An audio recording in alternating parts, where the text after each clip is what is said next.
Bonjour et bienvenue, c'est Alexandre. Aujourd'hui, on va parler des différents plans. On a le plan physique que l'on connaît très bien, mais il y a tout un tas de plans qui nous sont inconnus, euh, qui sont plus ou moins palpables avec la physique quantique, parce qu'on a notamment des atomes, des choses qu'on ne comprend pas trop, qu'on considère comme du vide, mais qui ne sont pas forcément du vide. C'est plutôt que c'est plus éthéré, ou c'est plutôt sur un autre plan vibratoire que l'on va pouvoir retrouver certains éléments. Tout coexiste, tout est imbriqué, et donc nos yeux sont là pour visualiser que certaines fréquences. Nos oreilles distinguent aussi d'autres fréquences, donc selon nos différents sens. Alors on va voir aujourd'hui plus précisément le plan physique et le plan éthérique qui se rapprochent et qui se raccrochent au plan physique. Le plan physique englobe un petit peu les deux. Alors, lorsqu'on va parler de plan physique, ça va être le niveau, alors pas le plus abouti, mais en tout cas le plus lointain de ce qu'on peut connaître au niveau des plans divins, vraiment ce qui est de plus haut. La projection physique, ça va être ce qu'on appelle l'esprit matière, donc ça va être l'esprit incarné sur le plan physique. Et il faut savoir que on a plusieurs états, donc qu'on connaît très bien sur notre planète Terre, qui va être tout ce qui est gazeux, tout ce qui est liquide, tout ce qui est solide. Donc on a différents états selon température par exemple, et on a également le niveau éthérique qui est après le niveau gazeux, mais qu'on ne connaît que très peu pour le moment. Tout ce qui est éthérique, ça va être vu uniquement par certains, notamment quand on va notamment voir ce qu'on appelle les fantômes. Alors chaque plan dont on est en train de parler est subdivisé en plusieurs autres sous-plans. Donc le plan physique est subdivisé en 7 autres plans. Des plans que l'on ne voit pas, ils sont sur d'autres plans vibratoires. Euh, Nous, où est-ce qu'on est sur le plan terrestre? On est sur le troisième plan physique. Donc il faut comprendre qu'il y a des plans qui nous sont, alors pas inférieurs, mais qui sont sur des plans vibratoires un peu plus bas. Et donc il y a des êtres qui s'incarnent sur des plans vibratoires dans le physique, mais qui sont encore plus bas que celui qu'on connaît. Ça donne quoi des plans vibratoires euh, qui sont plus bas? Ça donne simplement qu'il y a moins de lumière et moins d'amour. Donc sur les plans vibratoires physiques les plus bas, on va retrouver aussi plus de gravité.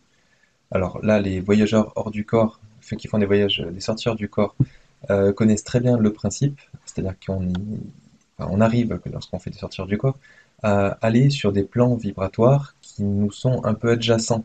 C'est-à-dire lorsqu'on est sur le corps énergétique astral, on va pouvoir aller sur des plans physiques, donc notamment vers les plus bas, et notamment Mark O'Byrne qui en parle très bien, où il y a des plans qui sont encore plus sombres, avec plus de gravité, des êtres qui sont souvent plus petits que ce qu'on l'on peut voir sur notre planète Terre. Et on a également des mondes qui sont un plus éthérés. On a des formes, mais qui sont un peu éthérées, mais c'est quand même des êtres qui sont incarnés. Donc on a plein de formes de vie qui peuvent être différentes et bon, qui sont rapportées très souvent par les voyageurs hors du corps dans des livres, mais c'est aussi sur des vidéos YouTube potentiellement. Donc Marco Byrne en fait partie. Il y a aussi Carlos Giotto qui fait aussi un peu des voyages hors du corps et qui parle de certaines expériences qu'il a pu faire lui. Alors, ce qu'il faut savoir aussi, c'est que c'est pas parce qu'on est sur le troisième niveau vibratoire du plan physique que l'on est forcément au troisième niveau vibratoire, au niveau du plan astral, du plan mental, etc. Enfin, les autres couches et subdivisions qu'on peut trouver plus haut. Pourquoi? C'est parce que ben, tout fluctue, et tout fluctue par rapport à ce que l'on est, par rapport à ce que l'on vibre, par rapport à ce que l'on pense. Donc au niveau émotionnel, au niveau mental, etc., si on va être sur des pensées vraiment d'amour, si on va être voilà, sur de l'amour inconditionnel, sur des choses qui sont très hautes en vibration, eh bien on va avoir des corps qui sont sur ces niveaux-là, qui vont se réadapter dans le temps et qui vont vibrer vraiment ce que l'on incarne, ce que l'on est. Si on est vraiment sur un amour très très fort, inconditionnel ou autre, on va avoir des corps qui sont dans le mental ou dans l'astral ou encore plus haut, qui vont s'adapter par rapport à ce que l'on est, ce que l'on vibre, ce que l'on incarne. Donc ça veut dire qu'on peut avoir un corps astral, mais qui est dans des niveaux, dans des sous-plans de l'astral qui sont plus hauts ou plus bas. Donc des êtres qui sont vraiment focalisés sur des choses qui sont dans le non-amour, vraiment qui vont être tuer son prochain, dans le suicide, dans des choses vraiment, des vibrations très lourdes et très basses, eh bien ça va amener leur corps astral dans des vibrations plus lourdes et donc attirer petit à petit leur corps astral dans le bas astral. Mais ça va être la même chose après pour le mental inférieur, pour le mental supérieur et les autres plans. Alors, le fait d'incarner des choses sur plusieurs plans différents, ça va servir notamment au niveau physique, eh bien, à incarner la dualité. Donc, les choses que l'on connaît très bien, ça nous permet de vivre des expériences en nous coupant de ce qui est vraiment nous, voilà, de ce qui nous rapproche le plus, on va dire, le fait qu'on soit dans des plans également divins.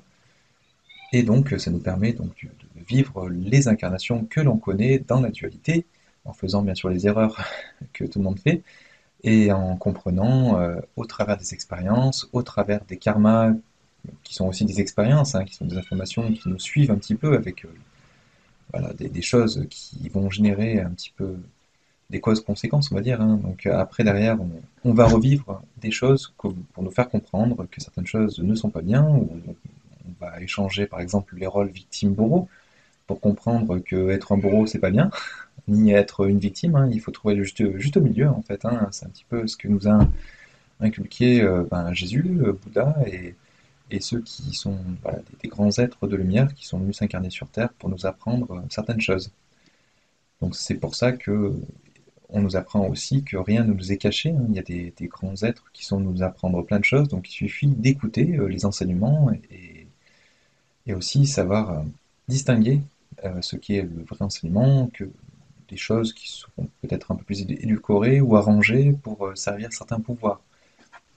Donc c'est pour ça qu'il faut savoir écouter son cœur et être dans le discernement.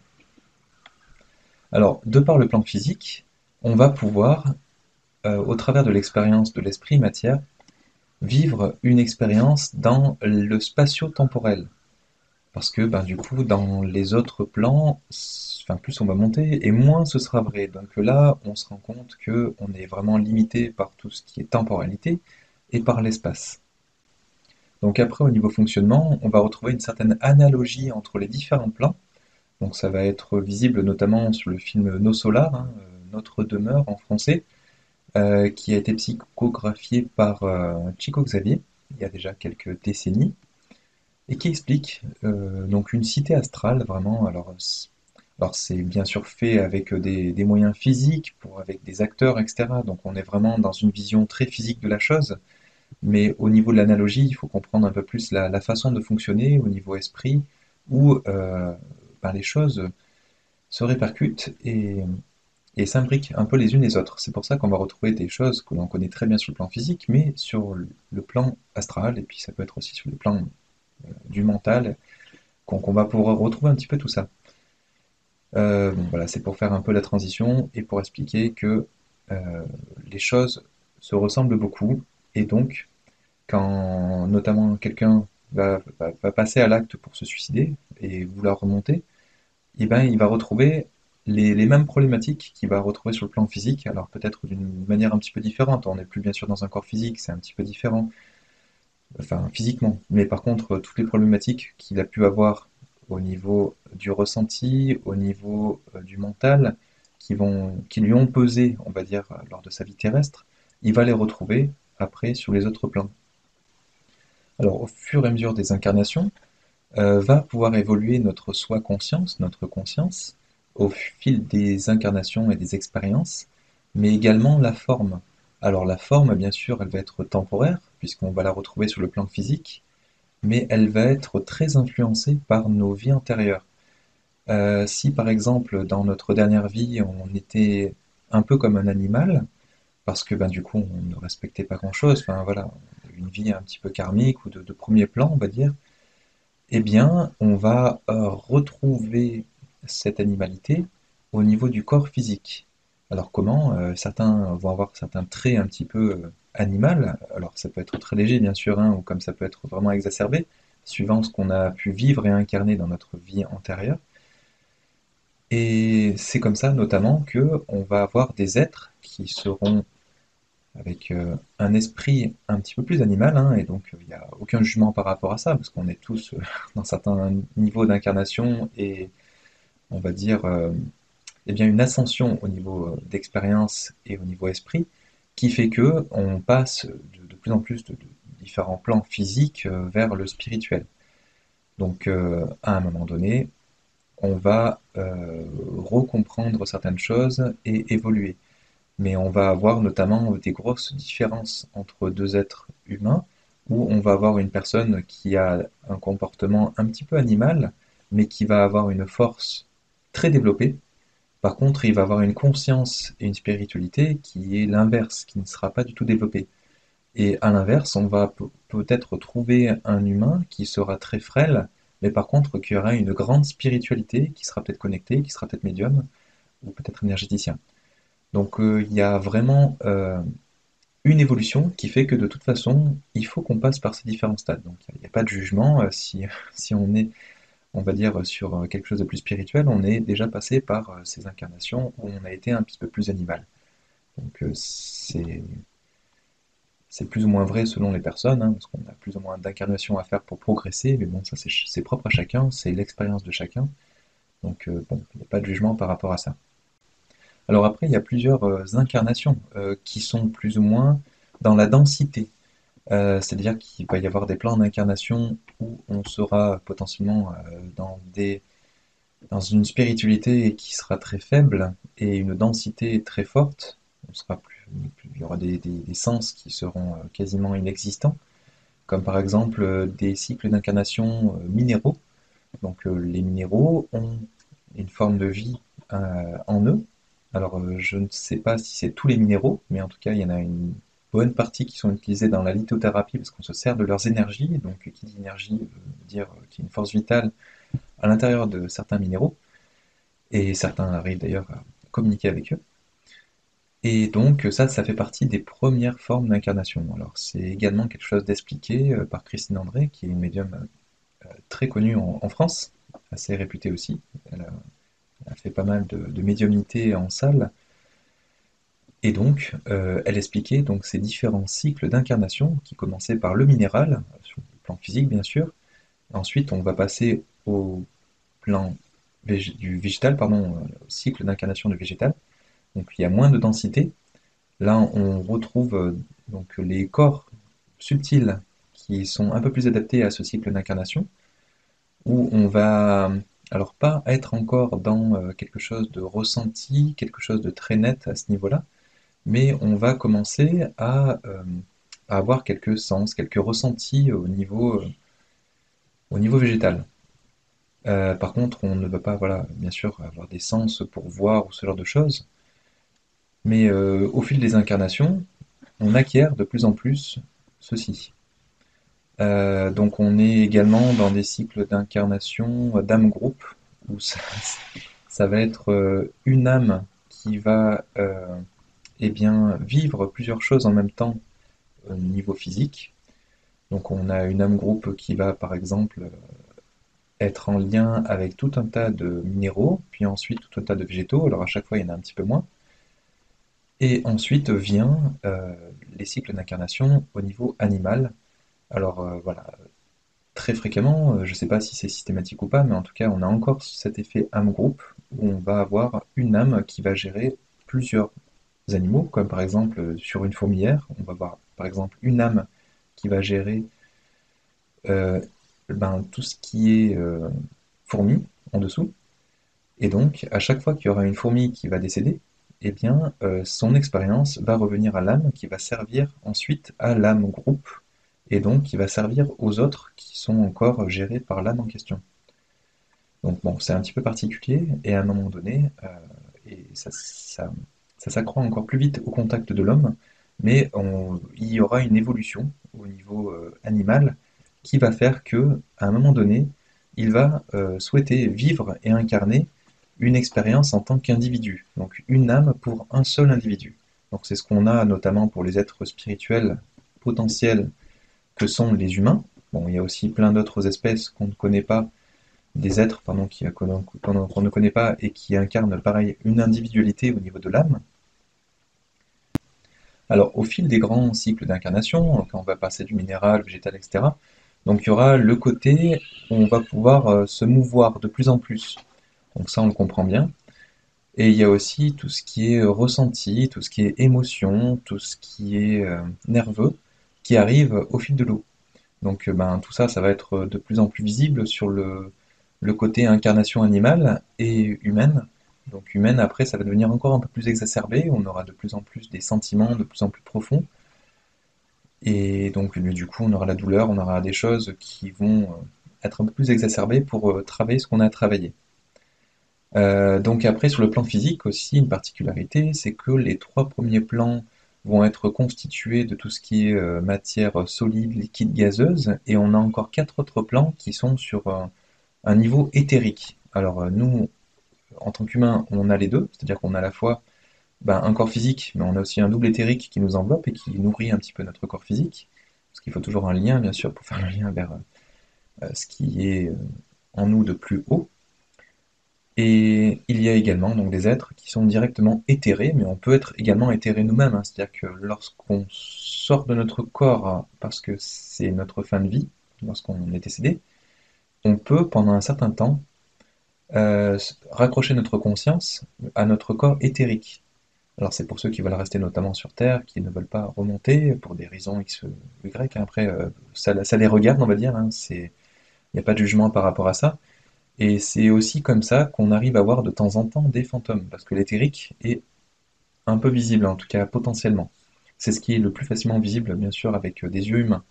Alors, il faut avoir l'œil assez aiguisé quand même, hein, c'est pas n'importe qui arrive à voir ça, et puis ça dépend un petit peu dans quelles conditions on va voir aussi bah, quelque chose d'éthéré.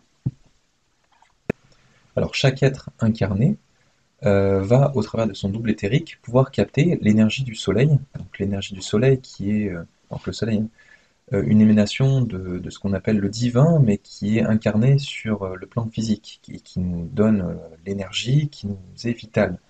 Il faut comprendre que physiquement, on n'a pas encore les explications de comment est-ce qu'on a une telle énergie aussi puissante qui peut rayonner pendant autant de temps. Nous, en tant qu'humains, on est incapable de produire une aussi grande énergie, et on ne comprend même pas comment est-ce qu'on peut le faire pendant aussi longtemps, des millions ou milliards d'années, oui, c'est des milliards d'années, une énergie aussi puissante qui rayonne constamment en fait à la même puissance, ou quasiment en tout cas, hein. On voit bien qu'on a notre soleil, on n'a pas des moments de la journée où il y a un peu d'ombre, hein, où il y a du soleil, c'est assez constant quand même, hein, même si de temps en temps on a quelques légères fluctuations. Et on peut le voir aussi au niveau des astres, hein, où on a des planètes vivantes comme la planète Terre, où l'on est, qui est une incarnation aussi, donc c'est un peu compliqué à comprendre potentiellement, surtout si on n'a jamais entendu parler de ça. On a une âme qui a un corps et qui a un corps qui est une planète. Euh, alors c'est une forme de vie un peu particulière, il n'y en a pas autant que des autres incarnations, hein, c'est ce qu'on voit aussi. Par contre, il y a des choses qu'on aura un peu du mal à expliquer. C'est par exemple le noyau terrestre, qui est soi-disant un noyau, on ne sait pas, hein, parce que là c'est que c'est ce qu'on essaye de comprendre et ce qui nous vient en tant qu'humain et ce qui nous paraît le plus cohérent. C'est qu'on a un noyau qui est une sorte de, voilà, une forme de magma avec beaucoup de, un peu ce qu'on voit qui émane des volcans, de la lave, etc. Donc qui serait en fait un cœur très chaud, plus que du feu en tout cas, qui va un petit peu à l'inverse de ce qu'on en conçoit au niveau du feu. Parce que le feu, c'est quelque chose qui a besoin d'oxygène pour exister, et qui existe peut-être, hein, mais au sein de la Terre, mais il n'y a pas beaucoup d'oxygène non plus, ça se consumerait très vite. Donc c'est plutôt des choses qui sont très très chaudes et qui vont peut-être se transformer sous forme de feu, mais vraiment au contact de l'air. Mais en tout cas, avoir une telle énergie au centre de la Terre et qui émane, hein, des volcans de temps en temps, Ça, c'est pas encore des choses qu'on arrive à expliquer par la science. Alors, les enseignements en fait qu'on peut nous donner de là-haut, c'est justement que c'est une forme vivante. Donc c'est pour ça notamment que les Indiens, ils le savaient très bien, ils arrivaient à faire des voyages, à récupérer des informations dans le subtil et les ramener, on va dire, pour les expliquer. C'est pour ça qu'ils appelaient notre Terre Gaïa et que c'était vraiment une incarnation. Certains comparent cette énergie à une énergie d'un ange, ce qui est déjà énorme, hein, parce que c'est une force vitale qui est très très forte. Donc on peut les retrouver, hein, notamment parce qu'il y en a certains qui utilisent les énergies terrestres, les énergies telluriques, et certains qui en souffrent aussi, hein, notamment s'ils sont sur une faille tellurique au niveau de la position de leur maison. Donc il y a plein de choses qui nous font comprendre qu'il y a plein d'énergies qui sont au niveau de la Terre, hein. C'est pas pour rien qu'il y a des tremblements de terre, qu'il y a des choses qui bougent. C'est que c'est une planète vivante. Et donc du nom de Gaïa, en tout cas c'est comme ça que ça a été nommé par certains. Et, et donc ça nous explique un petit peu les différents euh, niveaux d'incarnation qu'on peut retrouver donc, dans le minéral, etc. Donc les corps éthériques, notre corps éthérique, arrive à capter du coup des énergies du soleil pour nourrir notre corps physique. Donc c'est un peu là-dessus qu'on travaille aussi en tant qu'énergéticien, c'est sur tout ce qui est éthérique, vraiment ce qui est proche du corps physique. Donc nous, on arrive à canaliser avec nos propres énergies des choses pour redistribuer sur le corps éthérique, mais ça peut être aussi pour d'autres corps, hein, notamment quand il y a des failles sur certains autres corps subtils, on va essayer d'y travailler aussi. Alors comme je le disais tout à l'heure, on va avoir un corps physique qui va être plus ou moins grossier, plus ou moins lourd, plus ou moins fort par rapport à ce que l'on vibre. On va attirer les énergies qui nous ressemblent. Donc si on est dans des choses très subtiles, on va potentiellement voilà, être un savant ou voilà, un homme d'église ou après je ne sais trop quoi. Ou sinon, si on est plutôt dans des choses grossières, eh bien, on va peut-être voilà, travailler la terre. C'est pour ça qu'il n'y a pas de jugement par rapport à ça, hein. Ça va être, on va avoir un corps qui va être adapté à ce qu'on a incarné et ce qu'on a à vivre sur Terre. Et on est tous interdépendants aussi, hein. On a besoin aussi de personnes qui sont avec des corps un peu plus grossiers, qui sont moins dans le subtil, parce qu'on est interdépendants. On a besoin d'être comme ça pour nous nourrir aussi. Donc c'est pour ça qu'il n'y a aucun jugement à avoir un corps plus ou moins grossier, plus ou moins léger. Et on est bien content de trouver l'un et l'autre selon le cas de figure, hein. C'est pour ça qu'on se complète et on est tous un, et heureusement. Et aussi pour vous dire que, voilà, pour vraiment aller un peu plus dans le subtil, avoir un corps, hein, alors ce qui va nous rendre un peu plus frêles aussi, ça va être avoir une nourriture pure, avoir des pensées pures, et si possible, par exemple, avoir un souvenir de Dieu, essayer de se rapprocher de Dieu. Donc plus on va être dans le spirituel et on va se nourrir de choses qui nous sont pures, avec des pensées pures, c'était notamment Maître Philippe de Lyon qui en parlait bien, le fait d'avoir une pensée va avoir des répercussions qui sont très fortes sur ce que l'on est et sur ce que voilà, on rassemble autour de nous aussi. Donc le fait d'être dans le subtil, ça va potentiellement nous aider à pas mal de choses. Et donc c'est pour ça qu'il est conseillé de faire attention à ce que l'on mange, à ce que l'on fait, ce que l'on vibre, ce que l'on pense, pour essayer d'incarner ce que l'on souhaite. Donc c'est comme ça qu'on a des sens qui peuvent devenir de plus en plus fins. Donc en étant en plus dans le subtil, on va pouvoir capter des sondes et des choses qui sont de plus en plus fines. Et potentiellement, voilà, certains médiums arrivent en étant vraiment dans des choses un peu plus éthérées, en étant dans des choses un petit peu plus subtiles, arriver à capter des choses que le commun des mortels n'arrive pas à capter. Le corps éthérique, il a aussi certaines capacités. Ça va être de transmettre donc des informations au niveau électrique et magnétique avec le corps astral. Donc il arrive à faire une certaine communication avec le corps astral qui ne fait pas forcément avec le corps physique. Puis ensuite ça peut remonter à des niveaux plus hauts. Il n'envoie pas les informations au corps physique car il n'est pas encore assez harmonisé avec lui. Donc sauf pour certains clairvoyants, où là on arrive vraiment à faire redescendre certaines informations que capte l'éthérique jusqu'au corps physique, et donc après on arrive au travers de nos sens à avoir des informations qui sont un peu superposées. Pourquoi? Parce qu'on a des informations électriques magnétiques qui nous redescendent jusqu'au physique. Alors pour les clairvoyants bien sûr. Alors on a notre conscience au niveau physique qui est très limitée par le cerveau. Et bon, c'est fait aussi, un petit peu exprès aussi par rapport à ce qu'on a à vivre sur Terre. Donc il faut comprendre que on a une capacité de conscience qui est bien plus importante dans les plans subtils. Donc on est limité et c'est volontaire sur ce plan physique. Par rapport au double éthérique, donc notre couche éthérique qui se superpose à notre corps physique, il est rare qu'elle quitte le corps physique. Elle est censée quitter l'enveloppe physique uniquement lors de la mort. Sinon, elle va très rarement se détacher du corps physique. Donc quand c'est le cas, elle ne va pas le faire pendant très longtemps, parce que le corps physique, il se retrouve sans certaine nourriture dont il a besoin au niveau subtil pour subsister. Mais si quand ça arrive, c'est qu'il y a la conscience qui remonte d'un cran, elle vient sur le côté éthérique, et donc la conscience après peut partir avec le corps éthérique potentiellement. Alors ça, c'est déjà arrivé. Alors au niveau des certains saints, en tout cas c'est très connu dans l'Église catholique, où il y a eu des saints qui ont été vus à plusieurs endroits, parce que ben, justement on a vu leur enveloppe éthérique à certains endroits, alors que leur corps physique était ailleurs. Alors par contre, quand ça arrive, on n'a plus notre conscience qui est dans le corps physique. On l'emporte dans le corps éthérique et c'est le corps éthérique qui s'en va. Une fois bien sûr qu'il revient, la conscience peut redescendre dans le corps physique. Alors il ne faut pas non plus avoir peur de ce mécanisme, hein, c'est-à-dire que le fait que notre conscience quitte un plan pour un autre, c'est quelque chose qui se passe régulièrement, notamment quand on dort. Quand on dort, notre conscience remonte sur le corps astral, elle laisse le corps physique et le corps éthérique se reposer, hein, parce que le cerveau est éteint, et donc on arrive sur le corps astral, alors, dans la plupart du temps, dans une bulle de rêve, comme on appelle, où en fait on va avoir, voilà, un petit peu, on va ressasser peut-être ce qu'on a vécu dans la journée, enfin un petit peu voilà, ce que vous connaissez, parce que c'est tout le monde connaît ça, le rêve. Mais par contre, il y a certaines personnes qui arrivent à faire des choses en conscience en remontant dans l'astral et qui arrivent à faire ce qu'on appelle, alors soit de la délocalisation de conscience, mais ça c'est quand on est encore, on n'est pas endormi, ou alors des voyages astraux, c'est quand notre corps est endormi et que du coup notre conscience remonte dans l'astral.